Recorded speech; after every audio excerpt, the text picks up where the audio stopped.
자, 한번 따라합니다. 말세가 가까이 왔기에. 말세가 가까이 왔기에. 말세가 가까이 왔기에. 말세가 가까이 왔기에. 이란 제목으로 은혜를 나누겠습니다. 베드로 사도가 복음을 전하던 초대교회 당시 예수 그리스도를 믿었던 신자들은요, 로마의 박해와 핍박을 받을 수밖에 없었습니다. 당시 유대 사회는 로마의 압제 속에서 식민지로서의 역할을 감당했어요. 식민 사회로서 살아가야만 했습니다. 그러니까 로마라는 나라는 이 황제가 곧 신입니다. 하늘이 내렸다. 그렇기 때문에 예수님을 하나님으로 믿는 그리스도인들과 같이 갈 수가 없는 거예요. 그렇기 때문에 로마가 얼마나 핍박과 박해를 심하게 했는지 몰라. 잡아다가 너 예수 믿냐? 부인해. 부인하지 않으면요 죽여요. 그런 일이 실제 벌어졌습니다. 당시 베드로 사도가 살던 그 시대가. 여러분, 직장에서도 쫓겨나야만 했고 예수 믿는다라는 이유 때문에 먹고 살 길이 막막하죠. 또 사업도 할 수 없습니다. 공무원 임용 못합니다. 예수 믿기 때문에. 가정에서도 불신 가족들이 쫓아내버려요. 왜냐하면 본인들까지도 피해가 가기 때문에. 죽음을 담보로 하지 않으면 이 그리스도를 믿을 수 없었던 시대가 바로 그 초대교회였어요. 초대교회였다.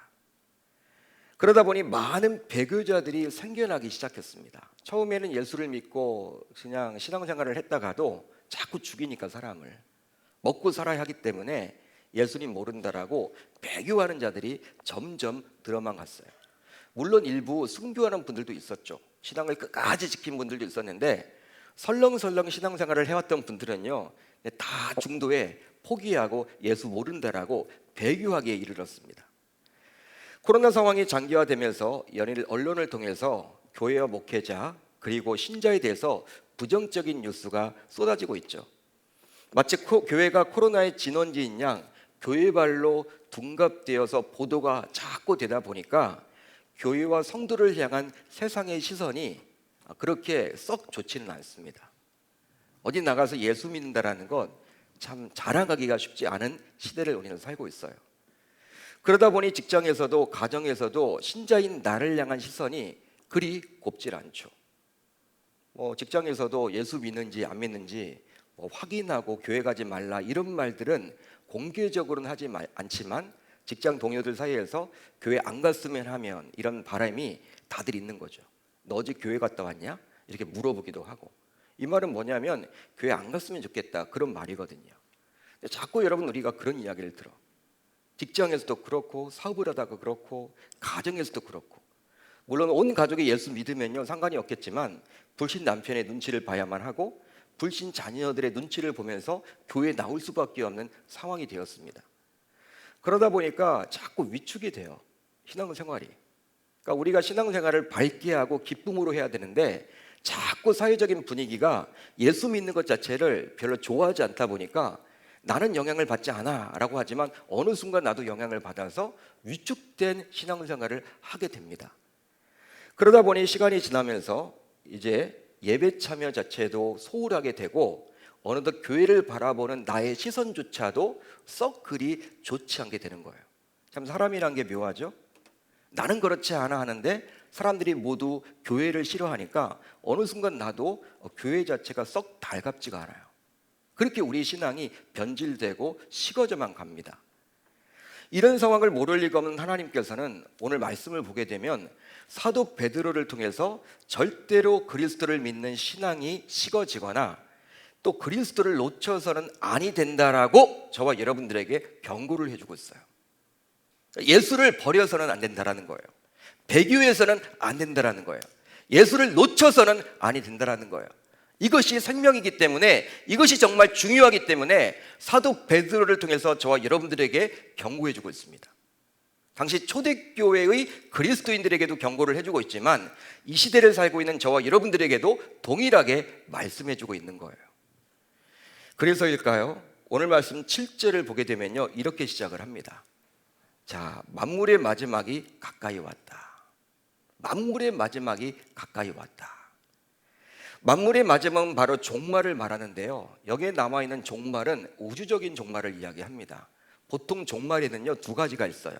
개인적인 종말, 인간의 죽음이 있는 거죠. 저와 여러분들은 다 누구나 죽죠. 죽지 않은 사람은 없습니다.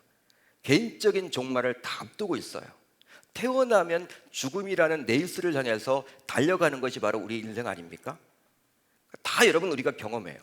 근데 오늘 말씀에 나와 있는 이 만물의 마지막은 그 개인적인 종말이 아니라 우주적인 종말인 주 예수 그리스도의 재림을 말하는 거예요. 그러니까 우리가 여러분 왜 예수를 버려서는 안 되느냐?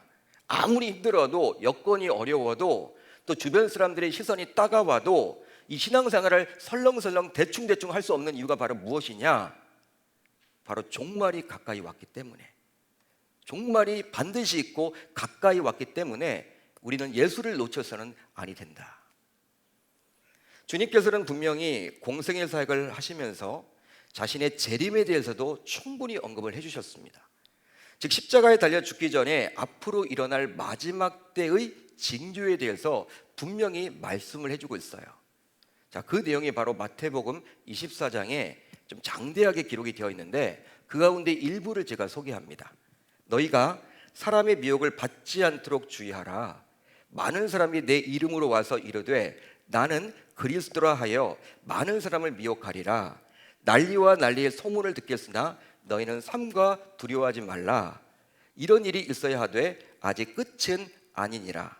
민족이 민족을, 나라가 나라를 대적하여 일어나겠고 곳곳에 기근과 지진이 있으리니 이 모든 것은 재난의 시작이니라. 예수님의 말씀이에요. 친히 예수님께서 이제 재림 때에 벌어질 일들에 대해서 그 징조를 말씀해 주고 있죠. 여러분, 주님께서 말씀해 주신 재림, 즉 종말의 징조를 보고 있으면 오늘 당장 우리 주님이 오신다고 해도 이상할 것이 없어요. 진짜 요즘 시대 아닙니까? 난리와 난리, 소문과 소문, 민족과 민족이 다투고, 민족들끼리 지금 얼마나 다퉈요. 각종 기근과 지진이 얼마나 많습니까? 지금이란 거예요. 따라서 현재 우리는 말세 중에 말세 살고 있습니다. 말세 중에서도 말세 살고 있다는 거예요. 하지만 우리 주님께서 언제 다시 오실지 우리는 전혀 알 수가 없습니다. 알 수가 없어요. 바로 우리가 그것을 알도록 하나님께서 허락해 주지 않았기 때문입니다. 예수님은 이런 말씀을 하셨거든요. 그러나 그날과 그때는 아무도 모르나니. 예외가 있습니까? 없습니까? 없다라는 거예요. 하늘의 천사들도 아들도 모르고 오직 아버지만 아시느니라. 하나님의 말씀이에요. 예수님조차도 몰라. 와, 주님의 재림을 누구만 알아요? 성부 하나님만 아신다라는 거예요. 오직 성부 하나님만 아신다. 그 정확한 재림의 일시를. 그러기에 어떤 목회자도, 어떤 선교사도, 어떤 유명한 말씀 사역자도 우리 주님이 언제 오실지는 정확히 알 수 없습니다. 정확히 알지 못해요. 저에게도 묻지 마세요. 저도 몰라요. 여러분, 일부 우리들 주변에 보게 되면요, 시한부 종말론자들이 있죠. 그 교주가 어떤 이야기를 합니까? 몇 년, 몇 월, 며칠, 몇 시에 우리 주님이 재림하신다. 사람들이 거기에 쏙 빠져가지고 재산도 다 팔고 거기에 같이 학교도 그만두고 같이 합숙하면서 지내요. 이거 여러분 잘못된 거죠. 여러분, 그 교주가 몇 월, 며칠, 몇 시 정확하게 안다? 이건 뭐예요? 성경과 대치되는 거죠. 성경은 분명히 모른다고 했는데 나는 안다? 그렇다면 뭐예요? 자기가 하나님이라는 의미야. 어떻게 사람이 하나님입니까? 말이 안 되는 거죠. 여러분, 그 사람은 사기꾼이에요. 사기꾼. 속지 마세요. 거짓 선지자입니다. 사람들은 혹해요. 주님의 재림하면요, 몇 월 며칠에 온다. 야, 용한 분이 이야기한 거야. 여러분, 거기에 빠져들어서는 안 된다는 것이죠. 그러나 우리 신자들은 주님께서 재림하실 정확한 일시는 모르지만 지금이 마지막 때임을 인식하며 하루하루 종말론적인 마인드를 가지고 삶을 살아가야만 합니다. 여러분, 아멘입니까? 종말론적인 마인드는 뭘까요? 어떻게 설명하면 좋을까요? 건강하다가 몸이 아파서 병원에 갔는데 암 진단을 받은 거예요. 의사 말이 말기입니다. 수술도 불가합니다. 이제 다른 방법이 없습니다. 의학적으로 3개월 정도 살겠네요. 이런 말을 했다고 칩시다. 여러분, 그 사람이 3개월 통보를 받았어. 통보를 3개월밖에 살지 못한다. 이전에 그러한 삶과는 다른 삶을 살겠죠. 그 남은 3개월은요 정말 중요한 일을 하겠죠. 정말 소중한 일을 하겠죠. 가치 있는 일을 하겠죠. 시간을 줄여가면서 여러분 정말 아껴가면서 그 3개월을 사용하겠죠. 여러분, 그렇게 우리가 살아가야 한다는 거야. 왜? 오늘 밤이라도 우리 주님이 오실 수도 있기 때문에 우리는 항상 종말론적인 마인드를 가지고 항상 시간을 낭비하지 말고 헛되이 보내지 말고 항상 가치 있는 일에 힘써야만 한다는 것이죠. 하지만 다음에 나오는 주님의 말씀처럼 이 세상은 주님의 재림이 가까이 왔음을 전혀 인식하지 못하고 마치 노아 시대의 사람들처럼 살아가는 경우가 허다합니다. 너무나 안타까워요. 주님의 재림이 너무나 지금 가까이 왔는데 세상에 나가보세요. 그걸 느끼지 못해요. 노아의 때와 같이 인자의 임함도 그러하리라. 홍수 전에 노아가 방주에 들어가던 날까지 사람들이 먹고 마시고 장가들고 시집가고 있으면서 홍수가 나서 그들을 다 멸하기까지 깨닫지 못하였으니 인자의 임함도 이와 같으리라. 지금 우리 주님이 경고해주고 있는 거예요. 따라서 우리 신자들은요, 이 말세를 믿는 우리 신자들은, 종말론적인 마인드를 가지고 살아가는 우리 신자들은 이런 세상 사람들과는 분명히 달리 살아야 하는 거예요. 달리 살아갈 수밖에 없습니다. 바로 영적인 긴장감을 가지고 우리는 깨어서 하루하루를 살아가야만 하는 것이죠. 여러분, 아멘입니까? 아멘입니까? 그러므로 깨어있으라. 어느 날에 너희 주가 임하는지 너희가 알지 못함이니라. 아멘. 그렇다면 이제 말세를 살아가는 우리 신자들은 과연 어떻게 살아가면 좋을까요? 분명히 예수님께서는 깨어있으라, 깨어있다라는 것이 어떤 뜻일까요? 눈을 뜨고 살아가라는 의미입니까? 24시간 잠을 자지 말라는 의미예요? 그런 의미가 아니죠. 영적인 깨어있음을 말하는 것인데, 영적인 민감함을 말하는 것인데, 그게 과연 뭐냐는 거예요. 와닿지 않죠. 깨어있어야 된다. 근데 오늘 말씀에 나와 있는 사도 베드로를 통해서 우리 주님은 말씀해 주십니다. 자, 오늘 말씀에 나온 베드로 사도의 권면을 통해서 이제 과연 우리가 무엇에 집중하며 이 끼어 있어야 할지, 말세를 살아가야 할지 한번 답을 얻어보도록 하겠습니다. 우선 정신을 차리고 근신하여 기도해야 합니다. 자, 베드로전서 4장 7절을 같이 읽습니다. 4장 7절 시작. 너희는 정신을 차리고 근신하여 기도하라. 아멘. 실제 성도라면 누구나 기도하죠. 저도 기도하고 여러분들도 기도합니다. 나 기도 안 한다. 아무도 없어요. 식기도라도 하시죠. 식기도라도. 성도인데, 하나님 믿는데 나 기도 생활 안 한다. 여러분, 뭐 기도의 질, 양 그런 것을 떠나서 기도를 누구나 할 거예요. 성도라면 어려움 만나면 또 하고 한단 말이에요. 특별히 영적인 긴장감을 가지고 민감하게 끼어 있는 분들은요, 기도합니다.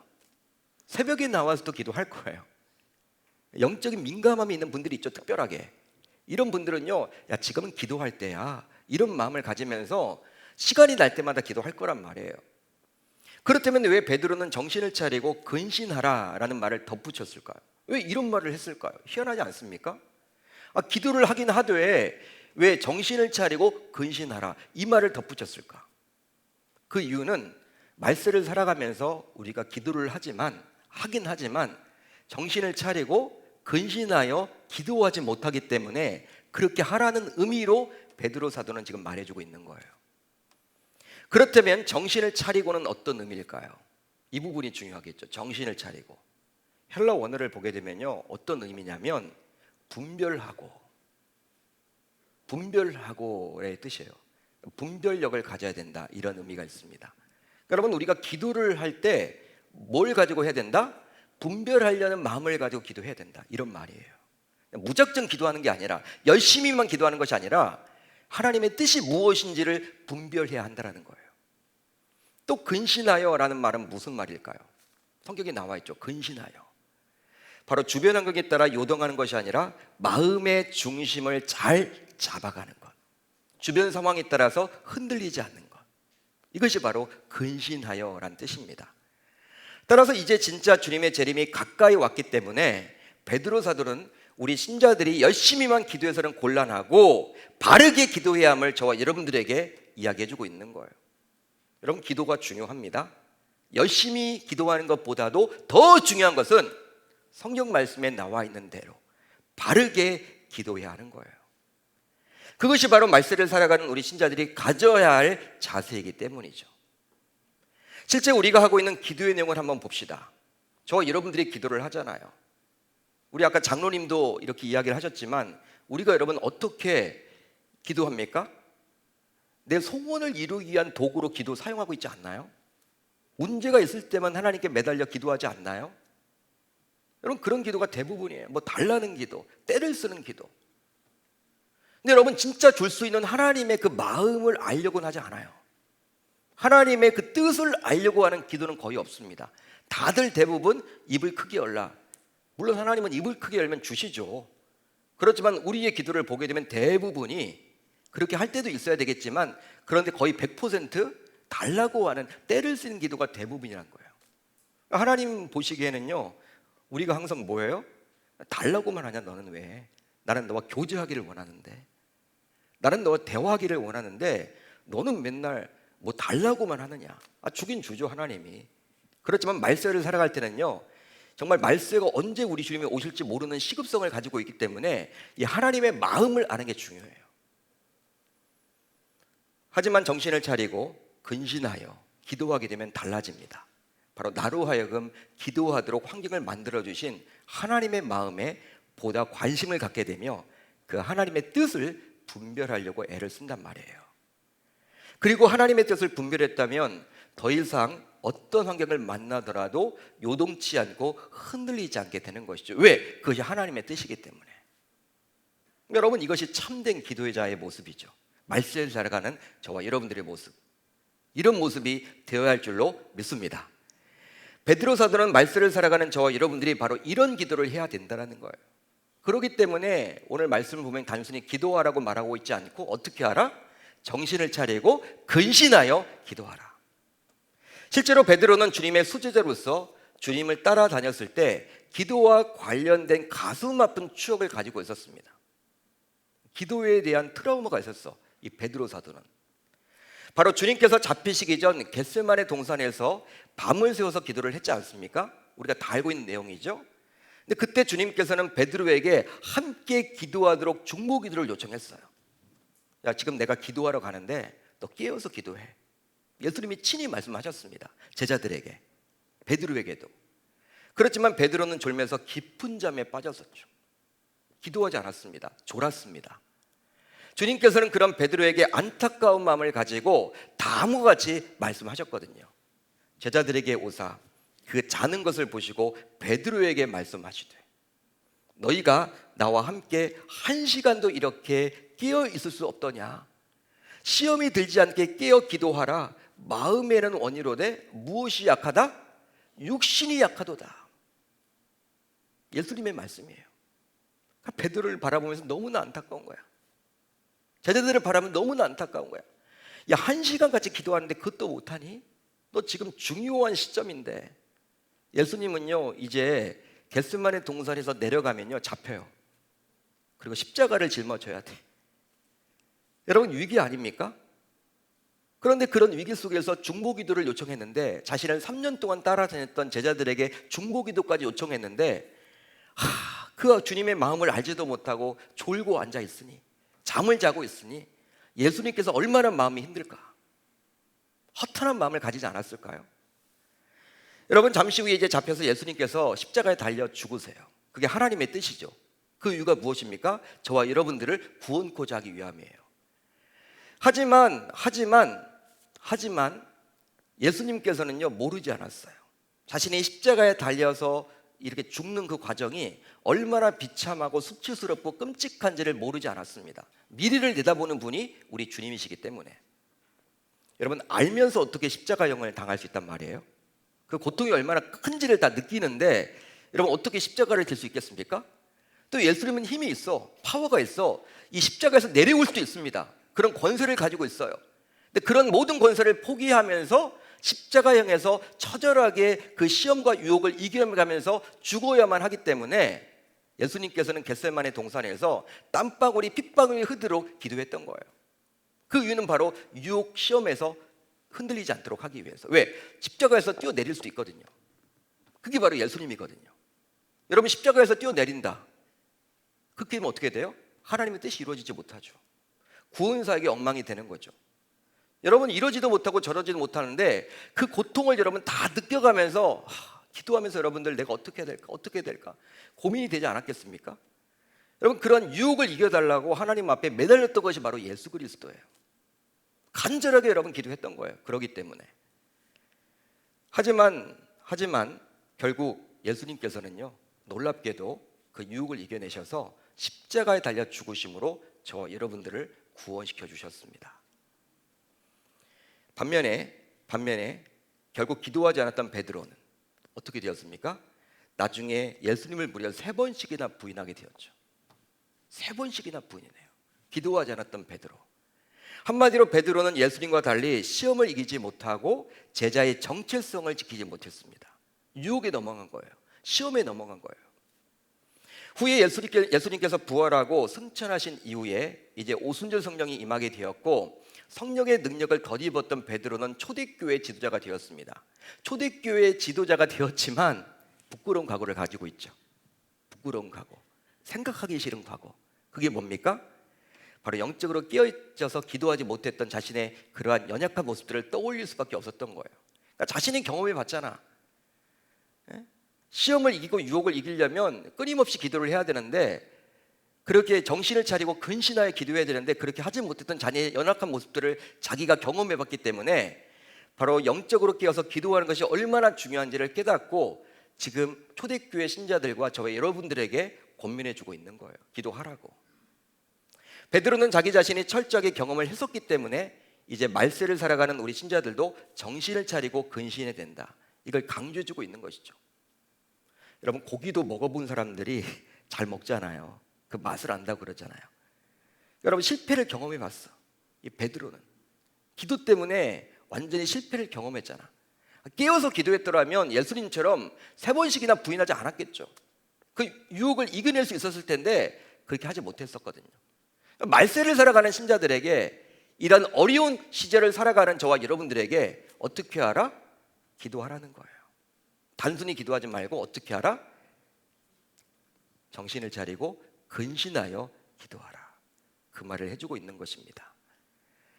이제 이런 베드로의 권면처럼 말세를 살아가는 저와 여러분들 모두 정신을 차리고 근신하여 기도해야 할 줄로 믿습니다. 다음으로 뜨겁게 서로 사랑해야 합니다. 자, 4장 8절을 같이 읽습니다. 4장 8절 시작. 무엇보다도 뜨겁게 서로 사랑할지니 사랑은 허다한 죄를 덮느니라. 아멘. 기도와 마찬가지로 신자라면 누구나 사랑해야 된다 모르지 않습니다. 사랑의 중요성, 기독교는 사랑이잖아요. 그러니까 사랑해야 된다는 거 모르지 않아요. 그게 하나님의 마음이고 뜻이라는 것 다 여러분 인정합니다. 그러기에 하나님께서 사랑하라고 우리들에게 말씀했기 때문에 신자들 가운데서는 사랑하는 척하는 분들이 있어요. 사랑하는 척, 말씀을 하셨기 때문에 지키려고는 하지만 척만 하는 거야. 그러다 보니 조금이라도 힘들거나 손해를 보거나 상처를 받으면 자신의 자존심을 지키려고 사랑하기를 쉽게 포기해버립니다. 힘들다는 이유 때문에 끝까지 사랑하지 못하는 거예요. 하지만 베드로는 뜨겁게 사랑하라고 말씀하시면서 사랑은 허다한 죄를 덮는다라고 덧붙여줍니다. 왜 그 말씀을 하셨을까? 사랑은 무엇을 한다? 허다한 죄를 덮는다. 왜 이 말을 하셨을까? 바로 사랑하는 자가 반드시 넘어야 할 것이 있으니 바로 용서라는 거예요. 용서. 누군가를 사랑한다고 하면요, 용서까지 거기에 포함되어 있는 거예요. 용서까지 포함되어 있는 거예요. 용서는 여러분 일방적으로 하는 거죠. 상대가 여러분들 이렇게 하지 않더라도 하는 거예요. 언제까지? 상대가 이렇게 받아들일 때까지. 실제로 사랑하기에 상처도 받는 거예요. 그런 것 같아요. 사랑하기 때문에 상처를 받죠. 여러분, 사랑도 해보셨죠? 언제 상처를 받습니까? 사랑을 많이 하면 할수록 상처를 받아요. 아예 관계를 맺지 않으면 상처 받을 일이 없어. 그러니까 여러분, 주일만 나오시는 분들이 있죠, 교회. 주일만, 썬데이 크리스찬들, 교회 여러분이 전혀 관심이 없어. 하나님과의 관계만 집중을 하시고 그냥 교회에 나오는 것에 예배드렸다, 이것에 만족하시는 신자들이 있습니다. 이런 분들은요, 상처받을 일이 없어요. 전혀 상처받지 않습니다. 뭘 상처를 받아? 받을 게 없죠. 반면에 교회에 깊숙이 들어와서 여러 사람들과 관계를 맺고 어울려서 사역을 하다 보면 어때요? 상처를 받죠, 여러분. 당연히 받을 수밖에 없습니다. 여러분, 지상에 있는 교회는 완벽한 교회가 없기 때문에 상처를 서로 주기도 하고 받기도 해요. 근데 놀라운 점은 다들 이렇게 만나보면 상처를 받았대. 자기가 상처 준 줄은 몰라. 자기도 상처를 누군가에게 줘서 누구는 또 그 사람 때문에 삐져 있는데 본인도 상처를 받았다는 거예요. 참 여러분, 이게 우리 인간의 연약함이에요. 그럼에도 불구하고 하나님께서는 어떤 말씀을 하시냐면, 상처받을 일이 무섭다고 해서 무조건 피해서는 아니 되며 적극적으로 관계를 맺고 사랑해야 된다, 이 말을 하고 있습니다. 그것도 뜨겁게 사랑하라고 말씀을 해주고 있죠. 뜨겁게 사랑해야 된다. 그렇습니다. 신자인 우리는 정말로 하나님으로부터 극진한 사랑을 이미 많이 받았잖아요. 저와 여러분들은 죽을 수밖에 없는 죄를 많이 짓고 살았지 않습니까? 한 주 동안 여러분들의 삶을 보세요. 정말 하나님이 원하시는 삶을 살았습니까? 저도 그렇게 살지 못했거든요. 아마 여러분들도 마찬가지일 거란 말이에요. 그렇지만 하나님께서 용서해 주시고 사랑해 주시고 은혜 주셔서 또 이 자리에 나와서 예배를 드리고 있는 것 아닌가요? 하나님의 사랑이 얼마나 끝이 없습니까? 하나님이 진노하셨다면 살아남을 자가 어디 있겠어요? 우리들 가운데. 근데 우리는 끊임없이 하나님의 사랑을 많이 받았어요. 많이 받아왔고 사랑을 많이 받아왔습니다. 그 사랑을 어떻게 값으로 매길 수가 있단 말입니까? 말이 안 되는 거예요. 따라서 이미 커다란 사랑을 받은 입장이기에 우리 주님께서는 우리 신자들에게 원수까지도 사랑하라, 이런 말을 하셨던 거죠. 여러분, 원수까지 사랑하라, 이 말은요, 마태복음 산상수훈에 나오는 말씀이거든요. 산상수훈의 말씀은 제자들에게 주신 말씀이에요. 그러니까 불신자에게 주신 말씀이 아니에요. 신자인 저와 여러분들에게 주신 말씀이란 거야. 왜? 우리를 사랑했기 때문에. 야, 너희들 내 사랑 경험했잖아. 내가 충분히 준 그 사랑을 경험했잖아. 그렇다면 너희들도 이제 밖에 나가서 이웃들을 그렇게 사랑해야 돼. 원수까지도 사랑할 수 있어야 돼. 너희들이 죄의 노예로 살았을 때, 죄로 구속당해서 정말 마귀의 종으로 살았을 때 나랑 원수였잖아. 그렇지만 나도 원수인 너를 사랑해서 구원시켜 주신 것처럼 너희들도 밖에 나가서 원수를 만날지언정 사랑해라. 지금 그 말을 해주고 있는 거예요. 사랑을 알기 때문에, 사랑을 받았기 때문에 우리 주님께서는 원수까지도 사랑하라고 말씀해주고 있는 것이죠. 여러분, 베드로 사도는 뜨겁게 서로 사랑하라고 말씀해 주셨는데요, 이것은 진정한 사랑을 하려면 어느 누구의 일방적인 사랑이 아닌, 즉 짝사랑이 되어서는 안 된다는 거예요. 여러분, 어느 누구를 일부러 이렇게 일방적으로 사랑한다, 스토커주스로 이렇게 사랑한다, 짝사랑을 한다, 그건 여러분 좋은 사랑은 아니죠. 서로 사랑해야 되는 것이죠. 사랑은 부모가 여러분 자녀를 사랑하면요, 자녀도 부모를 사랑해야 되는 거죠. 남녀가 사랑할 때도 우리 한 분이 사랑하고 남자가 사랑하고 여자는 사랑하지 않는다? 그건 사랑이 아니죠. 온전한 사랑, 진정한 사랑이 되려면 일방적인 사랑이 되어서는 안 된다는 거야. 그렇다면 어떻게 우리는 뜨겁게 사랑할 수 있을까요? 오늘 본문에 나와 있죠. 우리가 서로 사랑하는데 그것이 바로 진정한 사랑인데, 그렇다면 어떻게 뜨겁게 사랑할 수 있을까? 뜨겁게 서로 사랑하라고 말씀하고 있잖아요. 이 뜨겁게는 어떤 뜻입니까? 바로 끝까지 사랑하면 된다는 의미예요. 끝까지 사랑하라. 마치 부모가 자녀들을 대하듯이. 여러분, 자녀가 60이 넘어도 80 중순 후반 되는, 또 90이 넘는 부모의 입장에서는요, 마냥 아기처럼 보이는 거예요. 60이 넘는 우리 아들에게 야야 나갈 때 차 조심해라. 이게 여러분 부모님이죠. 90이 넘은 어른의 이야기죠. 여러분, 사랑이 느껴지잖아요. 여러분, 60이 됐다고 사랑하지 않는 게 아니잖아요. 부모는. 여러분, 그런 사랑을 우리가 가져야 된다는 거예요. 뜨겁게 사랑하라는 의미에는 그 내용까지도 포함되어 있는 것이죠. 한마디로 포기하지 않고 지속적으로 사랑하라는 것입니다. 마치 하나님께서 자녀인 우리 신자들을 중도에 포기하지 않고 끝까지 사랑했듯이 말이죠. 이처럼 포기하지 않고 끝까지 사랑하는 것이 진정한 사랑이다라고 베드로 사도는 또 이야기를 해주고 있어요. 하지만 마지막 때는 어떤 현상이 벌어질까요? 지금 저와 여러분들은 마지막 시대를 살고 있는데 이 마지막 시대에는 사랑도 변질이 돼요.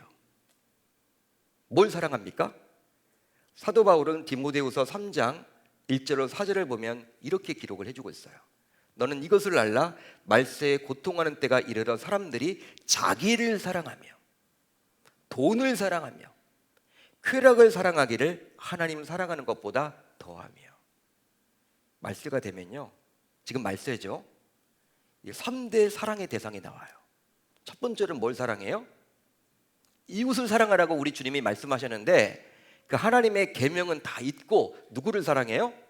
자기 자신을 사랑해요. 사람이 이기적으로 변해요. 내 생각과 내 판단만이 옳다고 여겨요. 이웃 돌보지 않아요. 교회에서도 여러분 마찬가지야. 개인적인 신앙이 되게 중요하게 여겨요. 개인 신앙을. 물론 개인 신앙은 중요하지만 항상 교회는 공동체 아닙니까? 공동체이기 때문에 사랑방에 들어오십시오라고 해도 안 들어가려고 하는 분들이 더 많아요. 내가 하나님과의 관계, 그 수직적인 관계만 잘하면 되지, 이런 식입니다. 그러니까 이기적이죠. 그러니까 자기 자신을 사랑하는 거야. 또 돈을 여러분 얼마나 사랑합니까? 이 시대를 보면 사람들이 여러분 돈독에 다 올랐죠. 여러분 돈 하다가 이거 돌아버리는 거야. 돈 하다가 사람들이 돈을 사랑하는 거야. 돈을 사랑하지 말라고 분명히 말씀했는데 하나님은 돈을 사랑해요. 마지막으로 뭘 사랑합니까? 쾌락, 엔조이하기를 지켜요. 엔조이, 중독성이 있어요. 마약, 약물 중독, 게임 중독, 자기 쾌락을 위한 거죠. 다 성중독. 여러분, 이 세 가지, 자기 자신, 돈, 그리고 쾌락을 하나님보다 더 사랑한 시대가 바로 이 시대 아닙니까? 근데 그게 말세라는 거예요. 참 일치하고 있죠. 따라서 이 세상에서는 진정한 사랑을 볼 수가 없습니다. 진정한 사랑은 하나님 사랑, 이웃 사랑이잖아요. 그게 율법이잖아요. 그게 하나님의 가르침이잖아요. 십계명을 보더라도 하나님을 사랑하십시오. 그리고 이웃을 사랑하십시오. 예수님도 그 말씀 하셨잖아요. 첫째 계명이 하나님 사랑이고 둘째 계명이 이웃 사랑이다. 근데 그 사랑이 아니라 자기를 사랑한다니까요. 또 돈을 사랑한다니까요. 쾌락을 사랑한다니까요. 그러니까 이 말세를 살아갈 때 세상에서는요, 진정한 사랑을 볼 수가 없어요. 성경적인 사랑을 맛볼 수가 없어요. 그러기에 오직 신자들만이 뜨겁게 서로 사랑함으로 참된 사랑을 맛볼 수 있는 것이죠. 이제 저와 여러분들 모두 따라서 베드로 사도의 권면처럼 뜨겁게 서로 사랑함으로 말세 영적으로 깨어 있어야 할 줄로 믿습니다. 다음으로 서로 대접해야 합니다. 서로 대접해야 한다.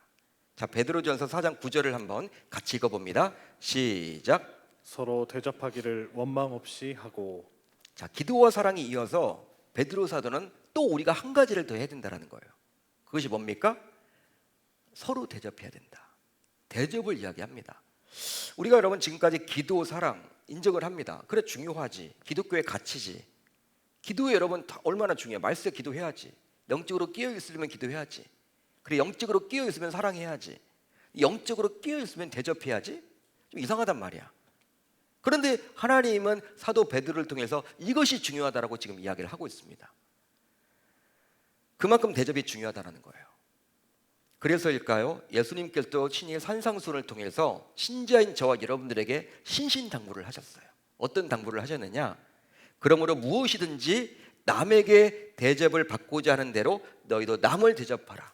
이것이 율법이요 선지자니라. 할렐루야. 할렐루야. 여러분, 마태복음은 유대인들을 대상으로 기록된 하나님의 말씀입니다. 유대인들 딱 보면요, 율법, 선지자 최고로 중요시 여겼죠.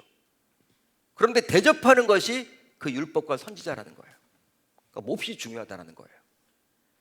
요즘 우리가 살고 있는 시대는 지극히 개인주의가 강한 시대입니다. 물론 말세의 특징이 자기를 사랑한다라고 분명히 나와 있어서 그런지는 몰라도 진짜 그런 것 같아요. 이기적이죠. 심지어 하나님을 믿는 우리 신자들조차도 이런 시대적인 분위기를 따라가요. 하지만 하나님을 믿는 우리 신자들은 이런 시대적인 분위기를 그대로 따라가서는 곤란합니다. 왜 그러느냐? 바로 하나님께서 베드로 사도를 통해서 말세를 살아가는 우리 신자들에게 서로 대접하라고 말씀했기 때문이죠. 여러분, 서로 대접하려면요, 관심을 가져야 되거든요. 의무적으로 할 수 없거든요. 대접을 한다는 것은요. 여러분, 어떤 형편인지를 알 때만이 대접할 수 있는 겁니다. 관심을 갖는다. 여러분, 충돌이 일어나는 거예요. 사람은 말세를 살아갈 때 이기적으로 살고 싶은 욕망이 있는데, 나 중심, 내 가족만을 우선시 여기는데 남을 대접한다? 여러분, 이게 딱 일치가 되지가 않죠. 충돌이 일어나죠. 영적인 충돌이. 그런데 지금 우리 주님은 그걸 하라는 거예요. 하라는 거예요. 그런데 일방적으로 누군가를 대접한다고 하면 나는 예외야 라고 여기는 분들이 있습니다. 이렇게 생각하는 분들이 있어요. 보통 대접을 생각할 때 나보다 여유 있는 사람들이 할 수 있다고 여기기 때문에 그런 말을 하는 거예요. 하지만 오늘 말씀을 자세히 보면 베드로 사도는 가진 자만이 섬기라, 가진 자만이 대접을 해야 된다, 그렇게 말하지 않습니다. 어떻게 말을 합니까? 예외 없이 서로 대접해야 된다. 예외가 있다 없다? 없다라는 거야. 서로 대접하라. 즉 가진 자의 전유물이 되어서는 안 된다라고 분명히 말씀을 해주고 있어요. 그러니까 저와 여러분들 모두에게 주신 말씀이에요. 따라서 하나님의 명령이 바로 대접하는 것이기에 우리는 이 대접을 소홀히 여겨서는 아니 되겠죠. 혹시 여러분들 가운데 교회 공동체 내에서 누군가에게 개인적으로 선물을 줘본 적이 있으십니까? 섬겨보신 적이 있으세요? 그냥 주지도 않고 받지도 않고 그런 분위기예요? 나는 받지 못하도록 섬겨본 적이 있어요, 여러분? 사랑방 식구나 아니면 환우들이나 아니면 나의 필요를 필요한 누군가에게 드려본 적이 있어요? 아니면 식사 한 끼라도 개인적으로 섬겨본 적이 있으십니까? 설렁탕 한 그릇이라도 정성껏 이렇게 섬겨보신 적이 있으세요? 물론 지금은 코로나 상황이기에 만나기도 쉽지 않지만 코로나 이전에도 섬겨본 적이 한 번도 없다면 오늘 말씀을 어기고 있는 거예요. 실천하지 못하고 있는 거예요. 따라서 우리는 바울 사도의 다음의 권면을 가슴에 새기면서 이 말세를 살아가야 할 줄로 믿습니다. 바로 어떤 말씀이냐? 중요한 말씀이에요. 성도들의 쓸 것을 공급하며 손 대접하기를 힘쓰라. 손 대접하기를 힘쓰래요. 바울의 권면입니다. 마지막으로 각각 은사에 따라 봉사해야 합니다. 자, 4장 10절을 같이 읽습니다. 시작. 각각 은사를 받은 대로 하나님의 여러 가지 은혜를 맡은 선한 청지기 같이 서로 봉사하라. 구원받은 하나님의 자녀에게는 하나님께서 적어도 한 가지 이상의 달란트를 주셨습니다. 목사님, 저는 뭘 잘하는지 모르겠는데요. 저도 그렇게 살았어요. 제가 신학교에 들어가는데 신학교에는 왜 인재가 이렇게 많은지, 운동도 잘하는 친구들도 있고 동기들이 또 찬양을 얼마나 끝내주게 잘하고, 난 잘하는 게 없어. 운동도 잘 못하고 음악적인 재능도 없고, 그렇다고 잘 노는 것도 아니야. 웃기지도 못해. 어떤 친구들은 막 웃기거든요. 율동을 잘하는 남자인데 율동을 그렇게 기막히게 해. 댄서 출신이나 봐. 나는 잘하는 게 아무것도 없어. 하나님 앞에, 하나님, 저 신학교 왔는데 저 이제 목회자가 돼야 되는데 저는 찬양도 못하고 그렇다고 말주변에 있는 것도 아니고 성격이 막 쾌활한 것도 아니고 하는 게 없습니다. 이렇게 하나님 앞에 좀 때를 썼어요. 제가 때를 썼어요, 한동안. 그런데 제 동기가 한 명이 저를 쳐다보더니, 도경아, 나는 너의 그런 점이 부러워. 뭘 부러워? 깜짝 놀랐어요. 뭘 부러워 했더니, 너 긍정적이잖아. 너는 내가 이렇게 지켜보니까 부정적인 이야기를 별로 안 하는 것 같아. 지켜봤더니 그냥 힘들어도 그냥 할 수 있다, 하면 되지 하나님 도와주시겠지, 이렇게 툭툭 내뱉는 말들을 자기는 그게 너무 부럽더라는 거예요. 그런 것도 은혜를 받더라고요. 그런 사소한 것도. 하나님은요, 우리 신자들에게 다 주셨어요. 한 가지 이상씩은 달란트를 다 주셨어. 구원시켜 주셨다면. 물론 그 이 은사는 타고난 재능일 수도 있고 살면서 개발된 것일 수도 있습니다. 살면서 개발되기도 해요. 그런데 하나님께서 우리에게 그런 은사를 주신 목적은요, 나 자신 잘 먹고 잘 살기 위한 목적이 아니라 철저하게 교회 공동체를 세우기 위한 목적에서 주셨다는 사실이에요. 그러기에 내 손에 있다고 해서 내 것이 아닌 거예요. 실제로 욥기 1장을 보게 되면 욥이 모든 것들을 다 잃었습니다. 모든 것이 없어졌어요. 사라졌어요. 불행해졌어요. 그런 상황 가운데 다음과 같은 고백을 하더라고요. 우리 한번 같이 읽어봅니다. 시작. 내가 모태에서 알몸으로 나왔사온즉 또한 알몸이 그리로 돌아가올지라. 주신 이도 여호와시요 거두신 이도 여호와이시오니 여호와의 이름이 찬송을 받으실 지니이다. 여러분, 욥이 고백을 했듯이 우리가 가지고 있는 모든 것은 그것이 물질이건 시간이건 재능이건 건강이건 간에 모두 하나님의 거예요. 목사님, 내가 돈 벌었는데요. 세상에서는 그렇게 이야기하죠. 내가 시간을 투자해서 돈을 벌었다. 내 주머니에 있는 건 내 거다. 그렇지만 그 시간을 주신 것, 그 건강을 주신 것, 일할 수 있는 능력 주신 것을 하나님이 주셨다라는 거야. 그러니까 물질이 내 게 아니죠. 건강도 내 게 아니죠. 하나님이 여러분 건강 주실 때 여러분 감사한 거죠. 따라서 우리는 하나님의 것을 맡아 관리하는 선한 청지기처럼 봉사를 해야 할 의무가 있는 거예요. 오늘 말씀 보세요. 선한 청지기. 선한 청지기. 악한 청지기가 아니라 하나님 것을 내가 나한테 맡겨주셨는데 내가 뭘 하기 위해 맡겨주신 거예요? 봉사를 하기 위해서 하나님이 맡겨주신 거예요. 바로 나에게 주신 물질, 시간, 재능, 건강 등은 모두 교회 공동체를 섬기라고 하나님께서 주셨기 때문입니다. 우리가 구원을 받았다면 우리는 여러분 교회를 통해서 신앙생활을 해야 하거든요. 여러분 교회를 통해서 양육을 받고 훈련을 받아서 하나님 나라로 갈 수 있는 거거든요. 교회를 떠나서 천국 갈 수 없는 거거든요. 하지만 현실은 어떠합니까? 말씀으로 가면 갈수록 그냥 편하게 신앙생활을 하려는 분들이 점점 늘어만 가요. 편하게 신앙생활한다. 편리주의에 이렇게 빠져있는 분들이 점점 늘어만 가고 있어요.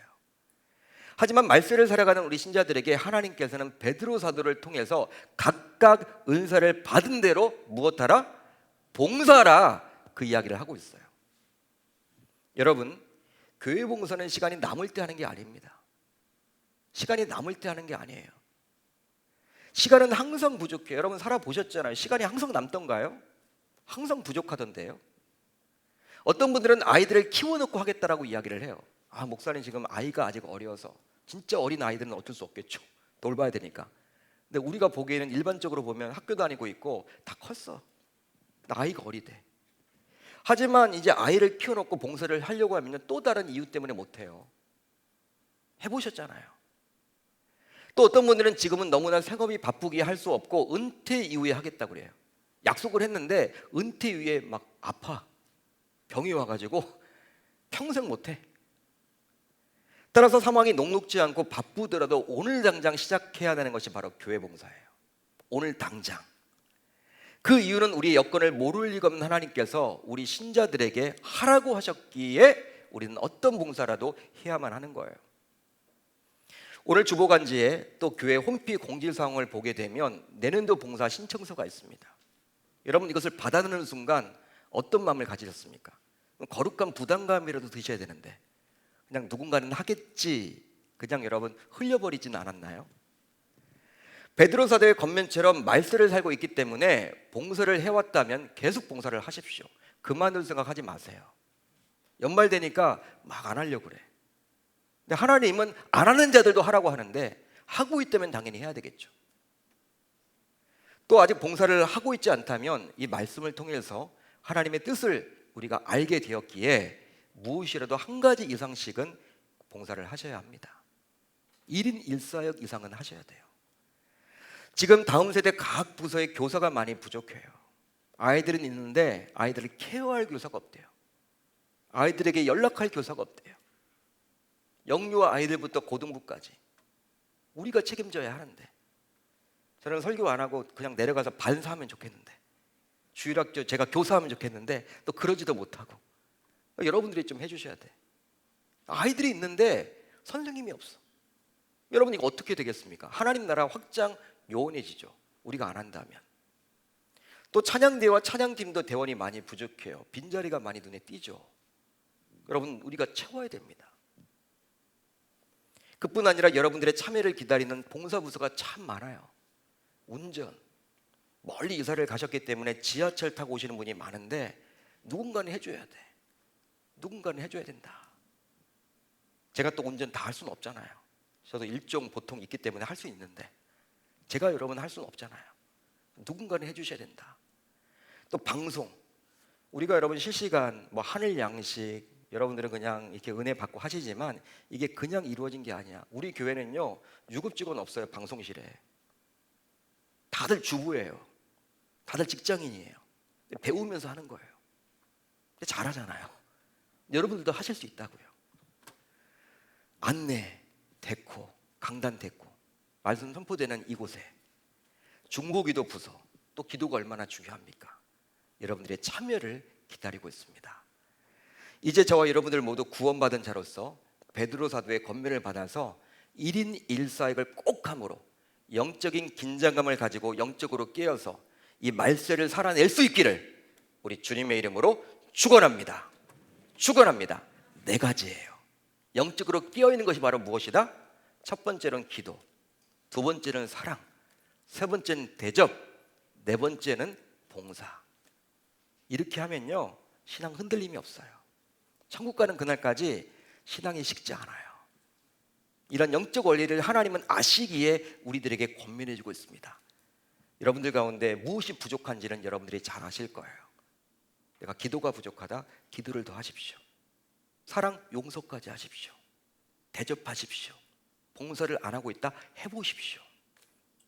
하게 되면요, 하나님이 모든 환경들을 열어주실 겁니다. 그렇게 함으로 이 어려운 시기